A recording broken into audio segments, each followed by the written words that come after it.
හරි හරි. තෙරුවන් සරණයි පාසකම්ම. තෙරුවන් සරණයි පාසකම්ම. අපි එදා කතා කරා මීට පෙර බෝධිඅංග ටික ගැන. බෝධිඅංග කියන්නේ මොනවද? කතා කරලා අන්න සති සම්බෝධි අංගය. එතකොට ධම්මවිජය.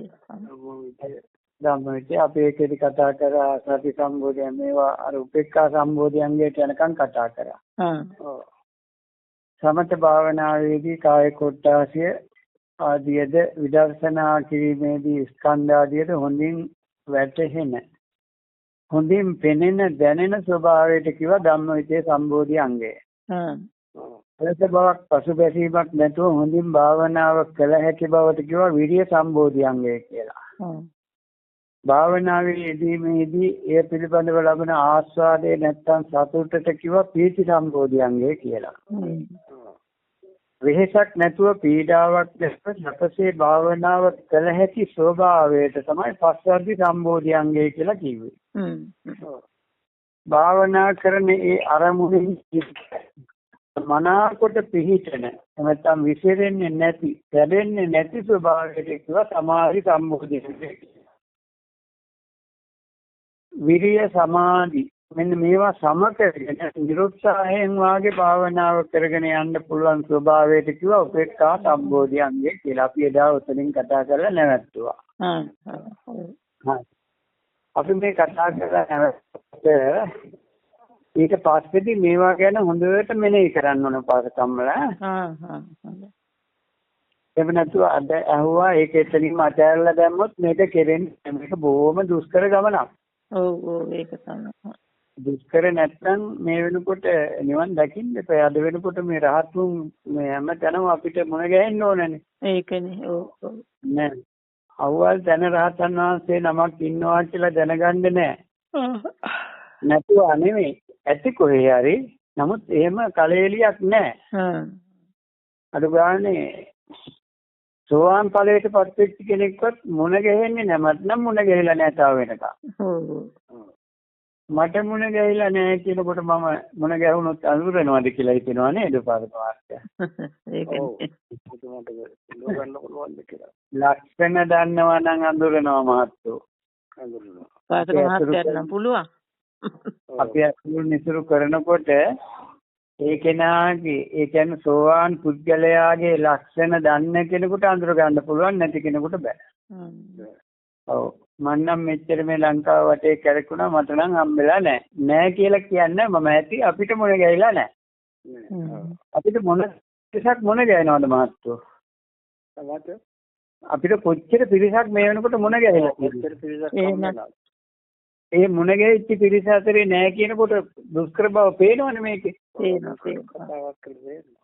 හරි අපි එනම් කල් වේලා අරින්නකෝ අත්පතන් ගමු. අද අපි කතා කරමු මේ බෝධි අංගවල නිස්සරේ ධර්ම ටික. එතකොට මේකෙදි කියනවානේ සක්විති රජුරවන්ට හම්බෙනවනේ රත්න 7ක්. හැබැයි මේ භාවනා කරන කෙනාට හම් වෙනවා රත්න 7ක්. ඒ රත්න 7ට තමයි මේ සප්ත බෝධි අංග කියලා කිව්වේ. බෝධි අංග රත්න. ඒ ටිකත් නම් කතා කරුවාද නේ? ඒ ටිකත් කතා කරා. ඒ කියන්නේ නිස්සය ධර්ම ටිකත් කතා කරා නේද? ඔව්. සූර්යාස්ත බික්කවේ උදයතෝ ඒතම් පුබ්බංගමං ඒතම් පුබ්බ නිමිත්තං යදිදං අරුණග්ගං ඒවමේව කෝ බික්කවේ බික්කුණෝ කියලා ඒ ටික කතා කරා නේද? ඔව් ඒ ටික කතා කරුවා. අරුණාලෝකයේ සූර්යා උදා වීමේ පෙර නිමිත්ත වන්නක් මෙන්. ඔව් ඒක කතා කරුවා. කතා කරා. එහෙනම් අපි අද කතා කරමු බෝධි අංග වැඩිීමේ ආකාරය. මේ බෝධි අංග වඩන්න තියෙන්නේ සමත විදර්ශනා භාවනාවලදීෙම පමණයි. එතකොට මේ සමත භාවනාවක් හෝ විදර්ශනා භාවනාවක් කරන්නේ නැතුව බෝධි අංග වැඩෙන්නේ නැද්ද? බෝධි අංග වඩන්න බෑ. බෝධි අංග වැඩෙන්නේ නැහැ. භාවනාව සිද්ධි වෙනවා නම් මේ සිද්ධි කියලා කියන්නේ සම්පූර්ණ වෙනවා. භාවනාව කෙරෙනවා නම්. අපි යම් කිසි කටයුත්තක් සිද්ධ වුණා කියලා කියන්නේ. දෙනුණා කියන එක ඒ වාගේ භාවනාව සිද්ධි වෙනවා කියන්නේ බෝධිඅංග සිද්ධිය වෙනවා. බෝධිඅංග සිද්ධිය වෙනවා කියන්නේ භාවනාව සිද්ධ වෙනවා. මේ දෙක එකට එකක් එතකොට කොච්චර සමීපද නේද? හරි. මොකද ආචාර්යවරයෙක් හොයාගෙන කර්මස්ථාන ලබා ගන්න ඕනේ. එහෙම කරගන්න ඒකතාවයක් තියෙනවා. කමඨහන් දෙන කෙනා ගුරුවරයා භාවනා කරන කෙනෙක් වෙන්න ඕන. භාවනා ඉගෙනගත්තු කෙනෙකුට බැයිද කර්මස්ථාන දෙන්න? ඉගෙනගත්තු කෙනා හරියට අවබෝධයක් නැහැ නේ. අන්න වරකම් හරියටම හරි මාත්තු ඉගෙනගත්තු කෙනා නෙමෙයි භාවනාව කරපු කෙනා. ඉස්සෙල්ලා ඉගෙන ගන්නවා ඊට පස්සේ භාවනා කරනවා. ඔව්. ඉගෙනගත්තු කෙනාට කියලා දෙන්න පුළුවන් හැබැයි එයා දන්නේ ඒක ඇතුලේ තියෙන දේවල්. ඔව්. එයා කරලා නැහැනේ. අද මං කියන්නේ බොහෝ දුරට සියල්ලම නෙමෙයි බොහෝ දුරට. බොහෝ දුරට භාවනා ඉගෙනගෙන තමයි භාවනා කියලා දෙන්නේ. කමඨාන් දෙන්නේ. එතකොට මේ භාවනා කරන කෙනෙක්ගෙන් අන්න ඒ ගුරුවරයෙක්ගෙන් මෙන්න මේකට කර්මස්ථාන ලබා ගන්න ඕනේ. එතකොට දැන් ඔය සමත භාවනා කරන කෙනෙකුට උනත් අපේ තියෙනවානේ චරිත. සද්ධා චරිත, බුද්ධි චරිත, විතක්ක චරිත, මෝහ චරිත කියලා. ඒ චරිත වලට සුදුසු එකක් තමයි එයාට දෙන්න ඕනේ. එහෙමනම් එයා චරිතය අඳුර ගන්න ඕනේ. අපි උපාසකම්මට මම කර්මස්ථානයක් දෙනවා නම් මම උපාසකම්මගේ චරිතය අඳුර ගන්න ඕනේ. උපාසකම්මට තියෙන්නේ අපේ මහත්යයට තියෙන්නේ සද්ධා චරිතයක් නා. එහෙම නැත්නම් විතක්ක චරිතයක් නා. මෝහ චරිතයක් නා. නේද? ඔව්. ඒක අඳුරගෙන තමයි දෙන්නේ. අන්න ඒක අඳුරගෙන ඒකට ගැළපෙන එකක් දුන්නොත් තමයි ඒක කරගන්න ලේසි වෙන්නේ. ඔව්. දැන් ඔය අපි කියමුකෝ සමහරවන්ට හරියට කේන්ති යන අය ඉන්නවා. මාත්‍යෝ? ඔව් කේන්ති යන අය. ඒක නා කොහොමද ඒ කියන්නේ දැන් අපිටම ඔන්න දැන් භාවනා කරන්න ගිය තැන අපිට පන්සලට ගිහිල්ලා කට්ටිය මිදුල අතු ගන්නවා. මිදුල අතු ගන්නකොට එක උපාසකම්ම කෙනෙක් මිදුල අතු ගන්නවා දිහා බලලා එයා කොතනද ඉන්නේ කියලා කොහොමද හොයාගන්නේ? එයාගේ චරිතය අඳුරගන්නේ. මාත්‍යෝ මේමයි දැන් සමහරව අතු ගන්නවා බරස් ගාලා අතු ගාගෙන යනවා සමහරත් සුදු තිතුරු වෙවි යනවා නේද?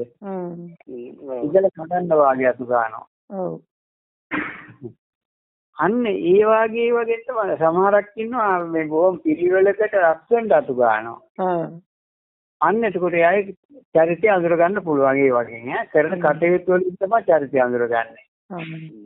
අන්න එහෙම කෙනෙක්ගෙන් එහෙම අඳුර ගන්න පුළුවන් කෙනෙක්ගෙන් ආචාර්යවරයෙක්ගෙන් කර්මස්ථානයක් ලබා ගන්න ඕන. ලබාගෙන ඊට පස්සේ එහෙමත් නැති වුණොත් වෙනත් ක්‍රමයකට හරි කමන්නේ මේ විදිහට පොතක් බලලා එහෙමත් පුළුවන් බැරි නෑ. හැබැයි ටිකක් අමාරුයි. තමන්ටම තේරුම් ගන්න ඕනේ තමන්ගේ චරිතේ. ඔව්. තමන් කොහොමද තමන්ගේ චරිතය තේරුම් ගන්නේ? අපි අවංක වෙන්න ඕනේ එහෙමනම්. ඔව්. අපි අවංකද? දැන් අපේ උපාසකම්ම මං අහනවා ලෝභද කියලා. අපේ උපාසකම්ම හරි ලෝභයි. ඒ වුණාට නෑ මහත්තයෝ මං නම් ලෝභ නෑ. උපාසකම්ම ලෝභ වුණාට උපාසකම්ම ගිහින් උපාසකම්ම ලෝභ නෑ කියලා. ඒක පේන්නේ අනිත් අයට. අනිත් අයට. ඉතින් ඔය වාගේ තමයි තමුන්ට තමුන්ව කවදාකවත් තේරුම් ගන්න බෑ එහෙම ලේසියකින්. හරි අමාරුයි. මොකද තමුන්ට දෙනවා ලොකු ස්ථානයක් මාත්‍රෝ. ඒ කියන්නේ මං කරන වැඩේ හරියටම හරි. හරි. ඕකට කියනවා මම ආයනේ කියලා. ඔව්. ඒකින්ද ඒක අමාරුයි. ඒකින්ද ආචාර්යවරයෙක් ගුරුවරයෙක් ලබන්න ඕන. ඒක තමයි හොඳම ක්‍රමය. අන්න කර්මස්ථානයක් ඉගෙනගෙන විවේක තැනකට ගිහිල්ලා අන්න භාවනාව පටන් ගන්නවා.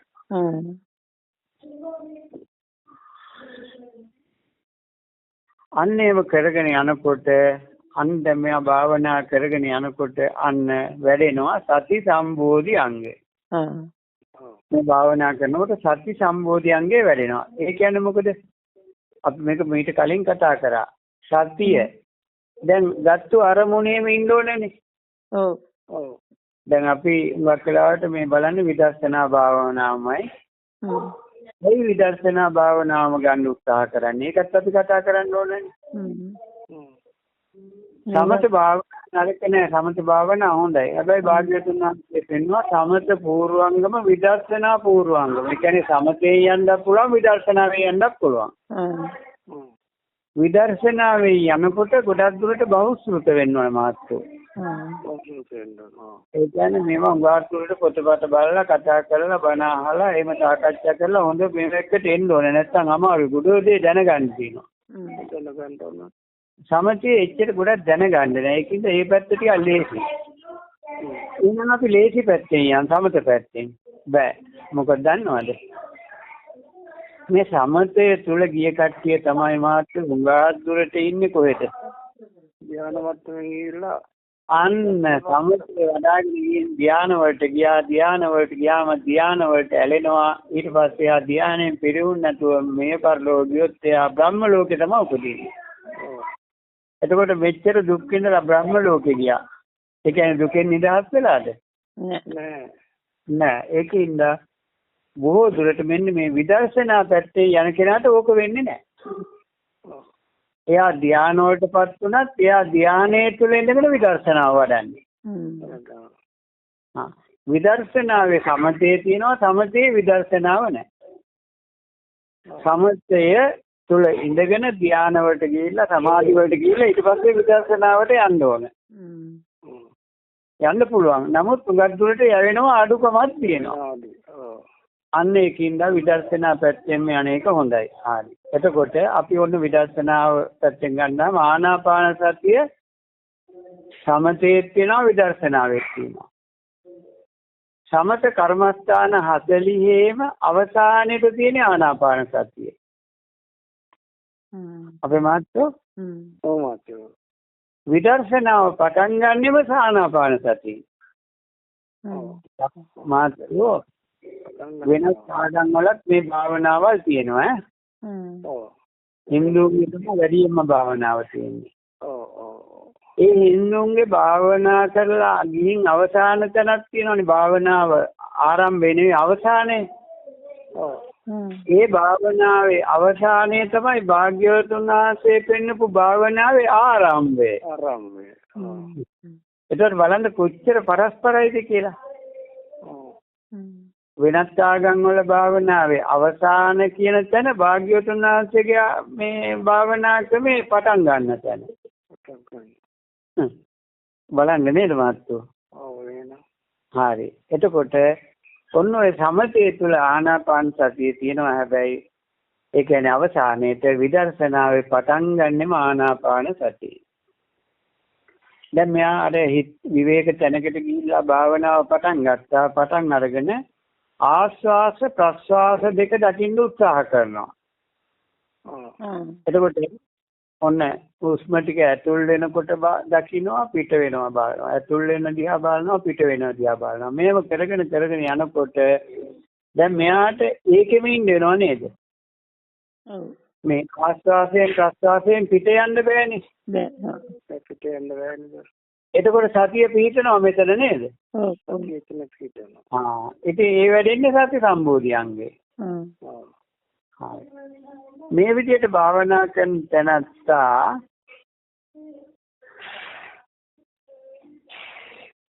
දැන් සමත භාවනාවනේ විදර්ශනා භාවනාවක් කරනවා නම් එයා අන්න නාම රූප ධර්මයන් පැහැදිලිව පෙනෙන විදිහට ඒ වගේ තියෙන අනිත්‍ය ආදී ලක්ෂණ පැහැදිලි ලෙස පෙනෙන විදිහට හිතන්න ඕන නිතරම.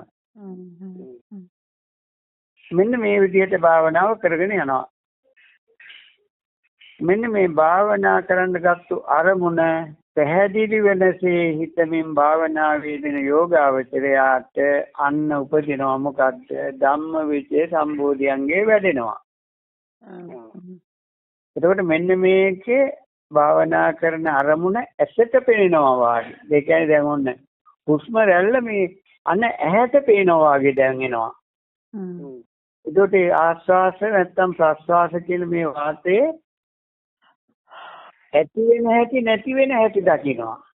ඒක තියෙන අනිත්‍ය ලක්ෂණය, දුක්ඛ ලක්ෂණය, අනාත්ම ලක්ෂණය දකින්න උත්සාහ කරනවා. මේව කරගෙන යනවා කියන්නේ යාට ටික ටික දැන් වැඩෙනවා මොකද්ද? ධම්මවිචේ සම්බෝධි අංගය. ධම්මවිචේ සම්බෝධි අංගය.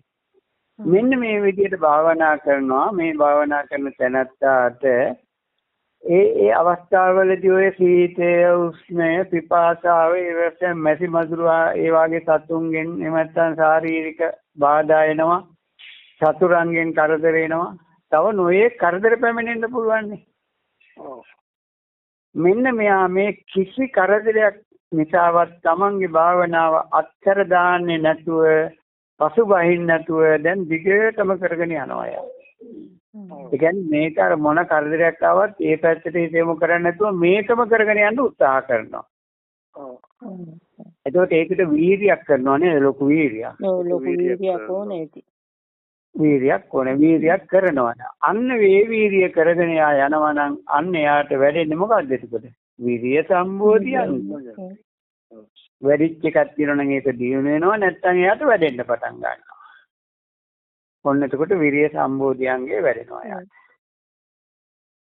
සති සම්බෝධියංගේ වශයෙන් ඔන්න සිත භාවනා කරන අරමුණේ පිටව ගත්තා. ඒ කියන්නේ වෙන අරමුණු වලට යන්න දෙන්නේ නැතුව, ඒ කාම විතර්ක, ව්‍යාපාද විතර්ක ඒවට යන්නේ නැතුව. හරිද පාසකම්මේ? හරි.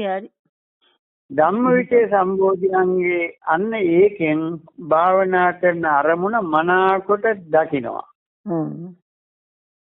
විරිය සම්බෝධියංගෙන් අන්න මේ භාවනාව පසුබහින්න නැතුව, අත්හරින්න නැතුව දිගටම කරගෙන යනවා. මෙයාට මේ විදිහට කරගන්න පුළුවන් වෙනකොට එයාට ඒ කියන්නේ දැන් අරමුණ පිට යන්නේත් නැහැ, අරමුණ දකින්නවා, මේවා තවත් දකින්න උත්සාහ කරනවා, වීර්ය කරනවා. එතකොට මෙයාට එනවා ලොකු සැපයක් නැත්නම් ප්‍රීතියක්. එහෙම එන්න බැයිද? පුළුවන්. දැන් මේ උපාසකම්මලා මේවා අහගෙන යනකොට එතකොට ඔන්න දැන් වෙන එක ඒවා මතක් වෙන්නේ නැතුව මේ සාකච්ඡාව තුළම ඉන්න පුළුවන් වෙනවා. ඊට පස්සේ මේව කරගෙන යනකොට මේ භාග්‍යවතුන් වහන්සේ කෙරෙහි ලොකු වටිනාකමක් එනවා, දහම වටිනාකමක් එනවා. ඊට පස්සේ දැන් මේ කරුණු එකින් එක දැනෙන්න දැන් මේකට ලොකු වීර්යයක් කරගෙන යන්න වෙනවනේ මේ වෙනකොට. ඕම් මඳුරු එක්කයි ආරෙම එනවා, ඒවත් එක්ක ඒවට හිත යොමු කරන්නේ නැතුව මේකම කරගෙන යනවා.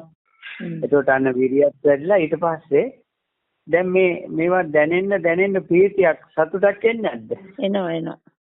එනවා. ඒ වගේ තමයි මේ භාවනා කරගෙන යනකොට අන්න ප්‍රීතියක් උපදිනවා. එයා දැන් මේ ප්‍රීතියෙන් පිනා දැන් මෙච්චර කල් අනේ මන් දන්නේ අප්පා එපා වෙලා තියෙන්නේ මේක කොහොම හරි කරන්න ඕනේ නේ කියන්නේ මෙයා කරේ. ඒ තත්ත්වෙ නැතිනවා. දැන් ඒ තත්ත්වයක් නැහැ. මෙයා බොහොම සතුටෙන් මේක කරගෙන යනවා. ප්‍රීතියෙන් පිනා භාවනා වේදෙනවා. අන්න එතකොට එයාට ප්‍රීති සම්බෝධියංගේ වැඩෙනවා. ඔන්න එතකොට දැන් තේරෙනවා නේද මේ එක එකක් බෝධි අංග වැඩෙන විදිය. ප්‍රීති සම්බෝධියංගේ වැඩෙනවා. හැබැයි මෙයාට මේ භාවනා කරන අතරත් එයාගේ චිත්තචෛතසික නොසන්සුන් වෙනවා නේද? උද්දච්ච කියන දේ ඒ වාගේ කෙලෙස් ඇවිල්ලා මෙයාගේ සිත නොසන්සුන් වෙනවා. ඒක සාමාන්‍ය ස්වභාවයක්. ඒවා ඇති වුනහම අන්න එයා මේ භාවනා කරනකොට ලැබෙන්නේ කාමාවචර කුසල. ඒ කියන්නේ උපදින්නේ කාමාවචර කුසල සිත් තමයි මේ කරගෙන යනකොට උපදින්නේ පාසකම්මල. ඒතර මේ කාමාවචර කුසල් සිත් ඉපදෙනවා. අන්න අර ඒ අතරේදී අර සිත චෛතසික නොසන්සුන් වෙනින්ද කෙලෙස් ආපු හින්දා අන්න අර කාමාවචර කුසල් සිත ඒ නොසන්සුන් බව හින්දා හීන වෙනවා. කාමාවචර කුසලේ හීන වෙනවා. මේ වටින් කතා කරනකොට තව ගොඩ ඒවා කතා කරන්න හිතනවා පාරක මම්මා. ඒකනේ. අනුමානතු දැන් අපි අපිට සුට්ටක් අපිට සුට්ටක් නැතර වෙලා ඉස්සරහට යන්න. මේ බෝධියංගේ කතා කරලා දීවල් කරන්න ඕනේ කියන තැන නෙමෙයි මාත්‍රෝ මං ඉන්නේ. මේ කතා කරන ටික තුළ ඔබතුමාලට වටිනාකමක් එනවා ඔබතුමාලාගේ. ඒ වටිනාකම ගන්න විදිය තමයි මගේ අරමුණ ඒක තමයි. අර පැයක් බණ කියන්න ගියන් ඒ පැය ගෙවා ගන්නවා එකක් නෙමෙයි මෙතන තියෙන්නේ. මං කතා කරන එක ඔබතුමාලා අහන එකට ඔබතුමාලාට වටිනාකමක් එනවද කියලා තමයි මම බලන්නේ. අපි මිනිස්සෙක් කියලා ඉපදෙනවා. මිනිස්සෙක් කියලා ඉපදෙන්නේ මෙන්න මේ කාමාවචර කුසල් සිතකින්ම තමයි. ඒ මිනිස්සයා සමහරක් විට ත්‍රි හේතුක පුද්ගලයෙක් වෙන්නත් පුළුවන්, ද්වි හේතුකයෙක් වෙන්නත් පුළුවන්. අහේතුකයෙක් වෙන්නේ නැහැ. අහේතුක කියන්නේ ඔය තිරසන් සත්‍යෝ වගේ ඒගොල්ලෝ තමයි අහේතුක. හරි. එතකොට දැන් මෙන්න මේ ත්‍රි හේතුක නැත්තම් ද්වි හේතුක. ඔය දෙකෙන් එකක් තමයි අපි ඔය දෙකෙන් එකට තමයි ආйти වෙන්නේ.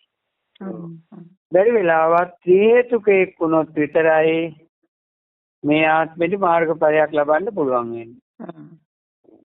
දිවි හේතුකෙක් වුණොත් කොච්චර උත්සාහ කරත් මේ ආත්මෙදි මාර්ගඵලයක් ලබන්න බෑ. ඔන්න ඔය ද්වි හේතුක ත්‍රි හේතුක භාවයේ උපදින්නේම ඒ කියන්නේ ඒ ත්‍රි හේතුක හරි ද්වි හේතුක හරි කියන්න වෙන්නේම මෙන්න මේ කාමාවචර කුසල් සිතක් චුති සිතට ආවනම් පමණයි. හැබැයි කාමාවචර කුසල් සිතක් තමයි චුති සිතට ආවේ. ඒක හැබැයි එක්ක ඕමක එකක් නැත්නම් උත්කෘෂ්ඨ එකක්. එක්ක උත්කෘෂ්ඨයි එක්ක ඕමකයි. ඕමකයි කියන්නේ මෙන්න මේ කුසල් සිත හීන එකක් නම්. අන්න හීන එකක් නම් එයා ද්වි හේතුකයක් වෙලා තමයි උපදින්නේ. ඒ ඉපදිච්ච කාමාවචර කුසල චිත්තය අන්න උත්කෘෂ්ඨ එකක් වුණා නම් අන්න එයා තමයි ත්‍රි හේතුක උප්පත්තියක් ලබන්නේ.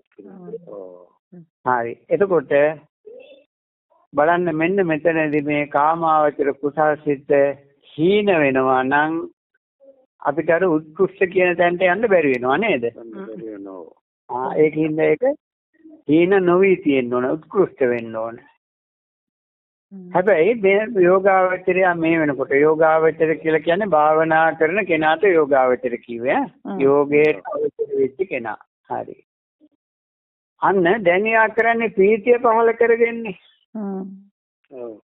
ප්‍රීතියෙන් භාවනාව කරන කල්දී අන්න යාට අර උද්දච්චාදී කෙලෙස් උපදින්නේ නැහැ. ටික ටික අඩු වෙවි යනවා. අන්න ඒකින්ද මේ යෝගාවචරයාගේ චිත්තචෛතසිකෝ සංසිඳෙනවා. අතනදි කියනවනේ අර නොසන්සුන් වුණා කියලා. අර කෙලෙස් ආවොත් නොසන්සුන් වෙනවා. කෙලෙස් එන්නේ නැති හින්දා මෙයා ප්‍රීතියම මේ කරගෙන යන්නේ හින්දා අන්න සංසුන් වෙනවා. සංසිඳෙනවා. අන්නේ චිත්තචෛතසික සංසිඳෙනකොට මෙයාට දැනෙනවා අන්න අර සීතල ස්වභාවයක්. ඒ කියන්නේ යාගේ දැන් සිතයි කයයි දෙකම බොහොම සිසිල් භාවයට පැමිණලා තියෙනවා. ඒ කියන්නේ එතකොට එයාට කිසි අපහසුතාවයක් නෑ යාට. හිතටත් නෑ අපහසුාවක් කයටත් නෑ. ඔය සිතට තමයි චිත්ත කියන තැන, චෛතසික තියෙන තැන තමයි කයට මාත්‍ර. ඒ කියන්නේ මේ එතන ති හේතුක ප්‍රතිසන්දියකින් ඉපදුණු කෙනාටද? නෑ අපහසුකම් නෑ. එහෙම නෙමෙයි මේ කියන්නේ. ඒක අපි කතා කරේ මේ කුසලේ හීන බවයි උත්කෘෂ්ඨ බවයි කියන්නේ. මෙතෙන්ට ඒක සම්බන්ධයක් නෑ හරි. මෙතන තියෙන්නේ මොකද්ද? මෙතන කියන්නේ මෙන්න මෙයා දැන් ඇත්තටම හිතන්න පාසකම් අපි භාවනා කරන්නේ ප්‍රීතියෙන්ද කියන්නකෝ. නෑ ඉතින්. බොහොම කරන්නම ඕන හින්දා. ඔව් නාම නිසා කරනවා ඉතින්. අර සමහරව අර වැඩට යන්න උදේ ඇහැරෙන්නේ කරුමේ කියාගෙනනේ. වැඩට යන්න ඕන හින්දා වැට යනවා. ඔව්. උපාසකම්ම උදේ ඉතින් උයන්න ඕන හින්දාම ඇහැරලා උයනවා. කරන්න දෙයක් නැතුවට. ඔව්. අන්න ඒ වාගේ තමයි භාවනාව කරන්නේ. ඔව්. බොහොම සතුටකින් ප්‍රීතියකින් නෙමෙයි. ඔව්. හැබැයි මෙන්න මේ විදිහට මේක කරගෙන යනකොට මෙයාට අන්න ඒ කියන්නේ ඕක වෙන්නෙම අර අපි පළවෙනියෙන් කියපු මොකද්ද? බෝධිඅංග වල පළවෙනියෙන් කියපු එක සති සම්බොධි. සතිය පිහිටන්න ඕනේ. ඔව්. ඊට පස්සේ ධම්ම විචය සම්බොධි. උපදින්න ඕනේ. ඊට පස්සේ විරිය තියෙන්න ඕනේ. බෝධිඅංගේ උපදින්න ඕනේ. අන්න ඔය තුනම හරියට ආපු කෙනාට තමයි මේ පීති සම්බෝධියංගේ උපදින්නේ. ඔව් අර වැඩිගෙන එනකොට ඔව්. සති නැතුව ධම්මවිචය නැතුව වීරිය නැතුව පීති උපදී කියලා හිතනවා නම් අර වැස්සෙන් වේල ගන්න හදනවා වගේ වැඩක් තමයි එතන තියෙන්නේ. ඔව් ඒක තමයි. තේරෙන්නෙම නෑ. ඉතින් මේක වැඩේට උපාසකම්මලා මෙහෙම එකක් වෙලා තියෙනවානේ මෙච්චර කල් භාවනා කරාද භාවනා කියෙව්වද? ඔතර කල් ඉතින් කියෙව්වා වගේ තමයි. භාවනා වාක්‍ය කියෙව්වා.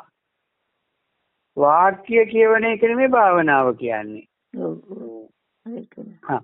ඉතින් එතකොට ඉතින් මේවා බෝධිඅංග උපදින්න විදියක් නැහැ තමයි. නෑ. වාක්‍ය කිය හිටියට බෝධිඅංග උපදින්නේ නැහැ. අන්න භාවනා කරන්න ඕනේ. ඒ කියන්නේ මෙනෙහි කරන්න ඕනේ. ඔව්. හරි. අන්න එතකොට මෙයාගේ චිත්ත කය දෙකම සංසිඳුණා. ඒකට කිව්වා පස්සද්ධි සම්බෝධි අංගය කියලා. පස්සද්ධිය අපේ මහත්යන් වෙලාවකට අද නම් කතා කරන්නත් බෑ කියලා හරි අමාරුයි කියලා කෙන්දිරි ගන්නවා. කතාව පටන් ගත්තට පස්සේ පැය දෙක තුනක් ගිහිල්ලා මහත්යා දන්නේත් නෑ පැය දෙක තුනක් ගියා කියන්නේ. ඔව්.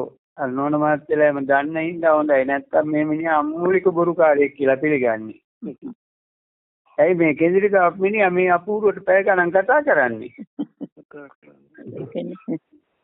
ඔව්.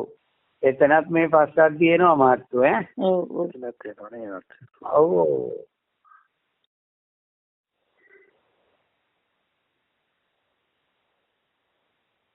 මෙන්න මේ විදිහට භාවනා වේදන මේ භාවනා කරන කෙනාට යෝගාවචරයාට සති සම්බෝධියංගේ දුබල වුණොත් හිත කර්මස්ථානයෙන් පිට වෙලා බැහැරට යනවා. ඒ කියන්නේ භාවනා කරන්න ගත්ත අරමුණනේ වෙන කොහේ යනවා. යනවා. ඔව්. දැන් ඔය ආලෝකයේම දැක්කාම වෙන්නේ තෝක තමයි. ඔව්. ආනාපාන සතිය වඩවලා හිටිය ආලෝකයේ දැක්කට පස්සේ ආලෝකේ බලබලා ඉන්නවා. එතකොට අරමුණ පිට ගිහින් නැද්ද භාවනා අරමුණ? ඔව් ගිහින්. පිට ගිහිල්ලා. පක්ලේස එනකොට ඉතින්. ඔව්. ආය සතියට එනකොට ඔව්. සති සම්බෝධියංගේ දුබල වුණොත් සිත කර්මස්ථානයෙන් බැහැරට යන්න පටන් ගන්නවා. ඒකේ සිහිය තියාගෙන ඉන්නකොටම යෝගාවචරයට වෙහෙසක් ඇති වෙනවා. ධම්මවිචේ සම්බෝධියංගේ දුබල වුණොත් එම සිත කමඨාණේ තිබුණත් අරමුණ හොඳින් වැටෙන්නේ නැහැ පාරක මාත්‍යා. ඒ කියන්නේ භාවනා කරපු අරමුණ ප්‍රකට වෙන්නේ නැහැ. දැන් ඔය ආනාපාන සතිය කරාට තවම හුස්ම රැල්ල දැක්කේ නැහැනේ. ඔව් දැක්කේ නෑ. ඒ කියන්නේ මේ ඔන්න ඇතුල් වුණා පිට වුණා කියලා හිතුවට ඇතුල් වෙනව දැවුන්නේ නැහැ. ඇයි දැවුන්නේ නැත්තේ? ප්‍රකට වුණේ නැහැ තාම. ඔව් ප්‍රකට වුණා නේ. අරමුණ හොඳින් ප්‍රකට වුණේ නැහැ. ඒ කියන්නේ ධම්මවිචේ සම්බෝධියංගේ දුබල වෙලා. මේක ප්‍රකට කරගන්න උත්සාහ කරනකොට වේස නිවාගෙන මේක කරනකොට අන්න භාවනාව කරන්න අපහසුයි. විරිය සම්බෝධියංගේ දුක වුණාම අලස බවයි නිදිමතයි ඇති වෙනවා. ඒ සමහර බරමඩුවේ දැක්ක උපාසකම්මලා භාවනා කරන හොඳට නේද? විරිය නැති ඉඳ නේද ඒක? ඔව්. දැන් නිදියෙන්ද නෙමෙයි ගියේ? දැන් ඉඳගත්තේ නිදියෙන්නද? නෑ. අන්න මේ අරමුණ මේ භාවනාව කරන්න යට වීරිය නැති හින්දා යාට නිදිමත එනවා. නේද? එහෙම නේද?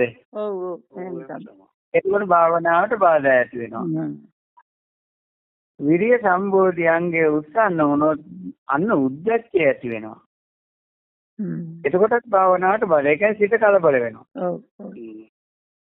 පීති සම්බෝධියන්ගේ හීන වුණාම භාවනා කිරීමේ උත්සාහයක් තියෙන වෙනවා. ඔය උංගා ඔය භාවනා කරන්න කැමති නැත්නම් කරිපාර කම්මල. ඒක තමයි.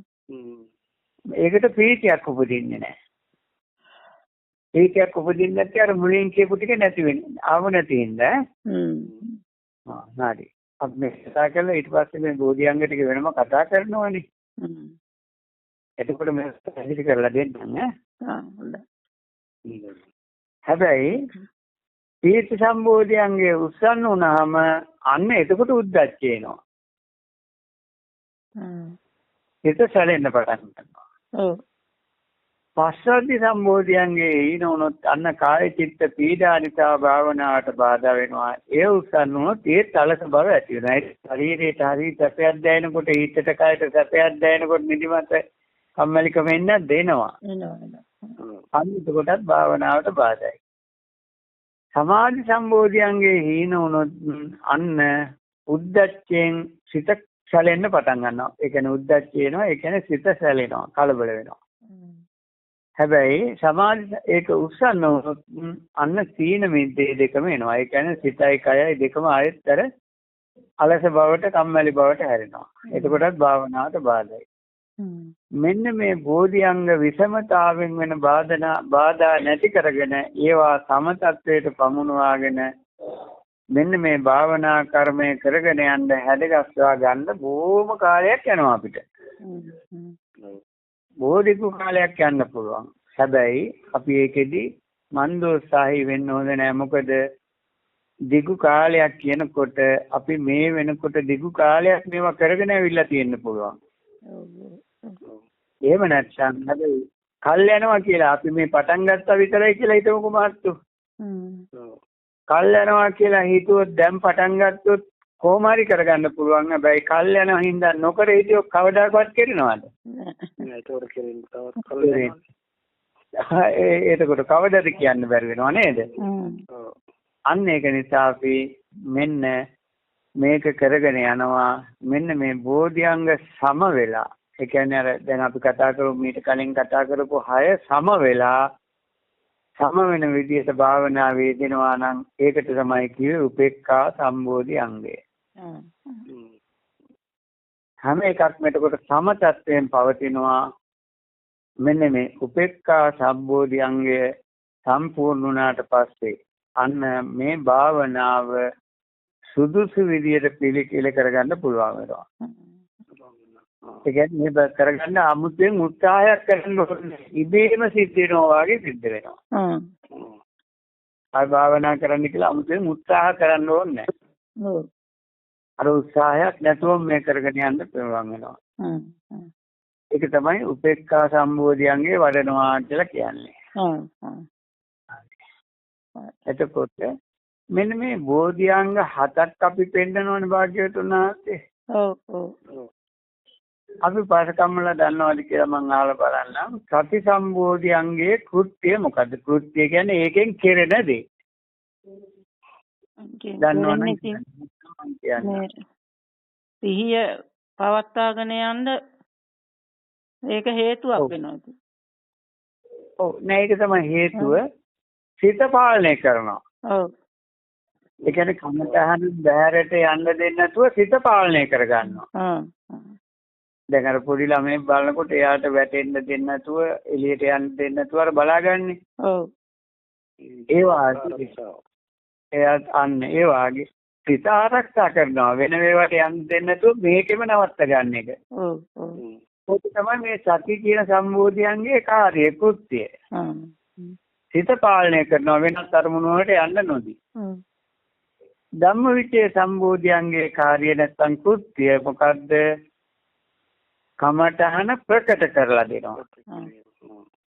ප්‍රකට වෙලා තිබුණ නැති මේ කමඨහන නැත්තම් භාවනා කරන්න ගත්තු අරමුණ ප්‍රකට කරලා ඒ කියන්නේ අපිට ඇහෙන් දකින්නවා වගේ පේන්න සකස් කරන එක තමයි ධම්මවිචේ සම්බෝධියන්ගෙන් කෙරෙන්නේ කෘත්‍යය. විරිය සම්බෝධියන්ගේ කෘත්‍යය මොකද්ද? අත් නොහැර. ඒ කියන්නේ මේක නවත්තන්න නැතුව දිගටම කරගෙන යන්න අන්න සිතට රුකුල් දෙනවා. රුකුල් දීමක් නේ. අර වැටෙන්න දෙන්නේ නැතුව රුකුල් දෙන්නේ. ඔව් ඔව්. වෙනත් අරමුණකට යනවා කියන්නේ වැටුණා කියන එක. එහෙම වැටෙන්න දෙන්නේ නැතුවන්න හිතට රුකුල් දෙනවා විරිය කියන සම්බෝධි අංගයෙන්. දැන් නිකන් හිතන්නකො මේ එකින් එකක් අපි ටිකක් කියමුකෝ. සති සම්බෝධි අංගේ නැත්තම් භාවනාව කෙරෙනවද? නෑ. හිත වෙන වෙන මොකට යනවා. එතකොට ඉඳගෙන හිටියා නැත්තම් ඇවිල්ලා විතරයි. හරි.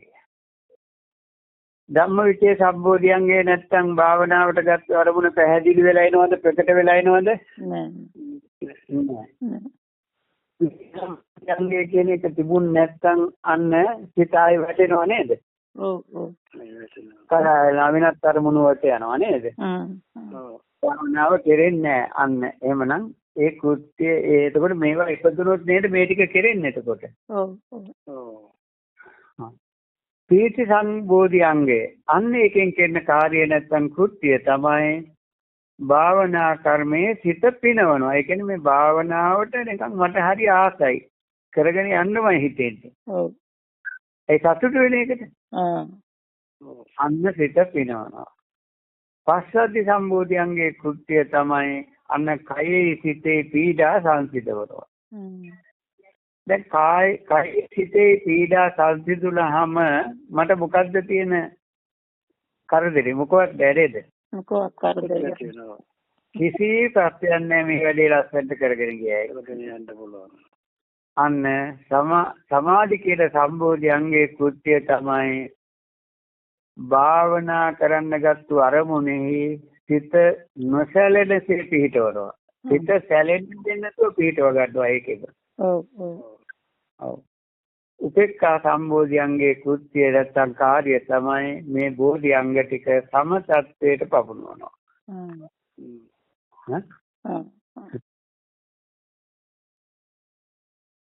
එතකොට අපි අද උතරින් නතර කරනවා පාඩක අපලා. අන්න බලන්න මේ කතා කරපු ටික අපි අවසන් කරමු. මේ බෝධි අංග ටික වඩා ගත්තොත් මේකට මොකද්ද අපි කරන්න ඕන? භාවනා කරන්න ඕන. ඒ කියන්නේ භාවනා කරන්න ඕන කියනකොට හිතන්න එපා. දැන් ඔන්න අද අපේ පන්සලේ ආමුදුරෝ කට්ටියට භාවනාව කරන්න ගිය පොය දවසේ එන්න කියලා තියෙනවා. ඉඳගෙන ඉන්න බැරි කට්ටිය එන්න එපා කිව්වලු. මම අපේ පන්සල කිව්වට කොහෙද කියලා කියන්නේ නැහනේ. ඒකින්ද ගැටලුවක් නැහැ. ඒ කියන්නේ කාටවත් ඒකෙන් හානියක් නැහැ. ඒ කියන්නේ බිම ඉඳගෙන ඉන්න බැරි කට්ටිය එන්න එපා කිව්වලු. එතකොට බිම ඉඳගෙන ඉන්න බැරි කට්ටියට නිවන් දකින්න බෑ. බෑ. එතනින්ම ඉවරයි. ඒ කියන්නේ වයසට උපාසකම්මලානේ ගොඩක් කියන්නේ. ඔව්. ඒ උපාසකම්මත් වයසයි උපාසක මාත්‍යත් වයසයි මාත් වයසයි. ඔව්. දැන් අපි හරියන්නේ නැහැ උතෙන්ද. ඒ කියන්නේ අපි ඔය යන පැත්තක ප්‍රතිඵලය වපායයි කමන්නේ. උඹලා එපා කියලානේ ඔය කියන්නේ. ඔව් ඒකනේ. හැබැයි භාග්‍යවතුන් වහන්සේගේ භාවනාව තියෙන්නේ ඉරියව් හතරෙම. ඉඳගෙන හිටගෙන ඇවිදින ගමන් නිදින ගමන්. නිදින කියන්නේ නින්දියන එක නෙමෙයි. නැලවෙලා. මේ හැම ඉරියව්වකදීම භාවනා කරන්න පුළුවන්. ඒකම කිසි කෙනෙක් අත්හරින්න නරකයි. ඒ උනන්දුව තියෙන කෙනා කොහොම හරි මේක කරගනි. ඒ කෙනාට සුදුසු විදියට කරගන්න ඉඩ දෙන්න ඕන. එහෙමනම් භාවනා කරනවා කියලා කියන්නේ කයත් එක්ක කරන ගනුදෙනුවක් නෙමෙයි අපේ මාර්ගය. හිත පාලනය කරගන්න එකනේ කරගන්න ඕනේ. හිතත් එක්ක කරන ගනුදෙනුවක්. ඔව්. හිතත් එක්ක ගනුදෙනුවට කය තියෙන ආකාරයේ වැදගත්ද? නෑ නෑ. අතර ඉරියව්වෙම පුළුවන්. ආනාපාන සතිය වාගේ එක්කදී ඒ කියන්නේ විදර්ශනාවේදී නම් විශේෂයෙන්ම කියනවා මේ උජුං කාය පනිදාය පරිමුඛං සතින් උපට්ඨපෙත්වා කියලානේ කිව්වේ. ඔව්. ඔව්. අර රූප මූලගතව ශුන්‍යාගාරගතව ඒවා කමන්නේ. ඒ කියන්නේ ඒකට පහසුවක් වෙන හින්දා. නිදහස් තැනක් කියන එක ඒක මූල විතරයි. ඔය පටන් ගන්නකොට විතරයි. ඊට පස්සේ නම් කොතනුණක් කමක් නැහැ. හැබැයි විශේෂ එකක් තියෙනවා. අර කයේ උඩු කොටස කෙලින් තියාගන්න ඕන. ඔව් ඔව්. හරි. ඒ මොකද අර හුස්ම ටික ගමන් කරන්න පහසු වෙන්න. ඔව් ඔව්. ඒක තමයි. හැබැයි ඊටත් වැඩිය වැදගත් එකක් උන්වහන්සේ පෙන්වනවා. උජුං කාය පනිදාය පරිමුඛං සතින් උපට්ඨපෙත්තා. අන්න සිහිය ඉස්සරහින් තියාගෙන. අපේ ඉස්සරහා සිහිය ඒ කියන්නේ දැන් භාවනා කරන්න ගත්ත අරමුණ ආනාපාන සතිය නම් ඒකනේ ඉස්සරහ කියන්නේ. ඔව්. ඔව්. සිහිය තියෙන්න ඕනේ එතන සතිය තියෙන්න ඕනේ. හැබැයි අපි කය නම් කෙලින් තියාගෙන ඉන්නවා හොඳට ඉඳගෙන අර එරමිනිය ගොතාගෙන ධාරමණ්ඩිය ගොතාගෙන එහෙම නැත්නම් අර්ධ පරියන්කෙන් නැත්නම් බද්ධ පරියන්කෙන් ඉඳගෙන ඉන්නවා ඈ හැබැයි අර ශුන්‍යාගාරයකට එහෙම නැත්නම් ඒ වගේ තැනකට ගිහිල්ලා තියෙන ඔය ටික කරගෙන ඉන්නවා හැබැයි ඔක්කොම උනාට මොකද සතින්ම පට්ටපෙත්තා කියන එක නෑ හැබැයි මේ ඔක්කොම කරගෙන ගෙදර ගැන එක්කෝ වෙන මොකක් හරි ගැන කල්පනා කරමින් තමයි කරන්නේ. ඒ කියන්නේ අවශ්‍යම කීපක තමයි නැති වෙලා තියෙන්නේ. අර ඒකට අර අපි කියන්නේ පසුතලේ නම් හරි සකස් කරගෙන තියෙනවා. චිත්‍රය අඳින්න බිත්තිය මේවා කරගෙන කන්ට්‍රෝල් ටික මගාගෙන තින්ත ටික ඔක්කොම ගාගෙන වර්ඩ් ටික ලෑස්ති කරගෙන නම් තියෙනවා. හැබැයි චිත්‍රය ඇඳෙන්නේ නැහැ මාත්තු. එතකොට අර පසුබිම සකස් කිරීම අවශ්‍යයි තමයි. හැබැයි විශේෂ චිත්‍රයනේ මාත්තු. සිතුවම නැත්නම්ටත් තියනවාද? ඒ වාගේ තමයි වමනාම කරපු වටිනාම ටික නැති වෙලා අනිත් ටික ඔක්කොම තියෙනවා. ඒකින්ද අනිත් ටික නැතත් කමන්නේ වටිනාම ටික තියෙනවා නම් ගොඩක් වැදගත් ඈ. ඒකින්ද මේ බුද්ධිංග ටික වඩාගෙන යනකොට මෙයාට හම්බ වෙනවා මහත්කෝ. දැන් ඔබතුමා කැමති ශක්තිය වෙන්න. හැබැයි ශක්තිය වුණාම රත්න 7ක් හම්බ වෙනවා. ඒ රත්න 7 අමුලත් ඔබතුමා ආයෙත් මනුස්ස ලෝකේ දිව්‍ය ලෝකේ නැත්නම් අපායේ කොහේ හරි උපදින්න පුළුවන් මහත්කෝ. දුකෙන් නිදහස් වෙලා නැහැ. එතකොට අපේ උපාසකම්මා ශක්තිය රජ කෙනෙක් වෙනවට වැඩි වටිනා උපාසකම්මේ මෙන්න මේ භාවනා කරගෙන ගියොත් ඔබතුමියට මේ සප්ත රත්නය මුණ ගැහෙනවා. මේ සප්ත රත්නය බුද්ධ ශාසනයේ තියෙන රත්න 7 මුණ ගැහුණා කියලා කියන්නේ ඒකෙන් ඔබතුමියට පුළුවන් නැවත නොයිපදී ඉන්න. ඒ කියන්නේ දුකෙන් නිදහස් වෙන්න. ඔව් ඒකනේ. ඉතින් අර කප්රු පූජාවෙම කරලා දිව්‍ය ලෝකෙ කල්පරුක්සේ බලාගෙන ඉන්න එකද වටින්නේ මෙන්න මේ ටික හම් වෙලා මේ දුකෙන් නිදහස් වෙන එක වටින්නේ කියන එක තීන්දුව කරලා ওই දෙකෙන් කැමති එක කරන්න දුකෙන් නිදහස් වෙන්න ඕන භාවනා කරනකොට හරි විදියට කරලා මේ දුකෙන් නිදහස් වෙන්න. ඒ සඳහා මඟ පෙන්වීම විතරයි මට කරන්න පුළුවන්. ඔබතුමාලගේ සිත මගේ සිත නෙමෙයි. මට වෙනස්කම් කරන්න බෑ. එකක් කරන්න පුළුවන් මාත්තු. මට පුළුවන් බෝ කරන්න මං ගාවත් තියෙනවා. දැන් යම් දේවල් බෝ වෙලා තියෙනවා නේද? තියෙනවා. ඔබතුමාලා ඉස්සර මම මොන ගෑනද කලින් ත්‍රිපිටකය කියවුවද? නෑ. කරන්න දන්නේ නැහැ. කියවන්න දන්නේ නැහැ. තිබුණේ. අන්න දැන් මගෙන් බෝ වුණානේ. ඔව්. මේ අපේ රේරුකාණේ චන්දිමල මේ ස්වාමීන් වහන්සේගේ මේ පොත් කියවන්න ඔබතුමාලා මෙහෙම පොත් තියෙනවා කියලා දැනගෙන හිටියද කියවලා තිබ්බද? නෑ. බලන්නකො මගෙන් බෝ වෙලා දැන් පොත් ඔක්කොම වායි කියවලා නේද? දැන් ත්‍රිපිටකයේ සූත්‍ර සෑහෙන ගණනක් මේ වෙනකොට කියවලා නේද? බෝ වෙලා නේද මාත්තු? මම කරන්නේ බෝ කරන එක විතරයි. අර අපි අර කියන්නේ දැන් මගේ හොරි තියෙනවා මම ඔබතුමාගේ ඇඟ ටිකක් අත ගාපුවම ඔබතුමාට බෝ වෙනවා. හැබැයි එතකොට මං කහ හිටියා දැන් ඔබතුමාත් කහ ඉන්නවා ඊට පස්සේ හොරි ඇදිලා. ඒ වගේ තමයි මේක බෝ වුණාම අන්න මං ගාව මේ ටික තියාගෙන මන් දුකෙන් නිදහස් වෙන මාර්ගය යනවා. මේ ටික ඔබතුමාලට බෝ වුණාම ඔබතුමාලත් දුකෙන් නිදහස් වෙන මාර්ගය යනවා. හොඳයි. එහෙමනම් මේ ටික භාවනාව අනිවාර්යෙන් කරන්න. අපි ඊළඟ දවසේ මෙන්න මේ බෝධියන්ගේ එකින් එකක් ඇති වෙන හේතු කතා කරමු මාත්තු. එතුමාලා මට චුට්ටක් මතක් වෙනවා මම මොකද මේ ඔබතුමාලා එක්ක පමණක් නෙවෙයි තවත් කතා කරන ඉඳන් මට නවත්තන තැන මතක නැතු වෙනවා මාත්තු. මං ගාව නෑ සටහන් තියාගන්නේ නෑ මාත්තු. මේ ටික කතා කරා කියලා හිතුනොත් ඊළඟ තැනට යන එක තමයි මං කරන්නේ. හරි. අපි ඔන්න ඊළඟ දවසේ මතක් කරන්න මට සති සම්බෝධියන්ගේ ඇතිවීමේ හේතු කතා කරන්නේ කියලා මතක් කරන්න. එතකොට ඔන්න ඊට පස්සේ ඒක කතා කරලා ධම්මවිචේ සම්බෝධියන්ගේ ඇති වෙන්න හේතු, විරිය සම්බෝධිය ඇති වෙන්න හේතු ඒ ඔක්කොම කතා කරමින් යමු අපි එහෙනම් අපේ උපාසකම්මා මහත්තයා අපි එනම් තෙරුවන් සරණයි.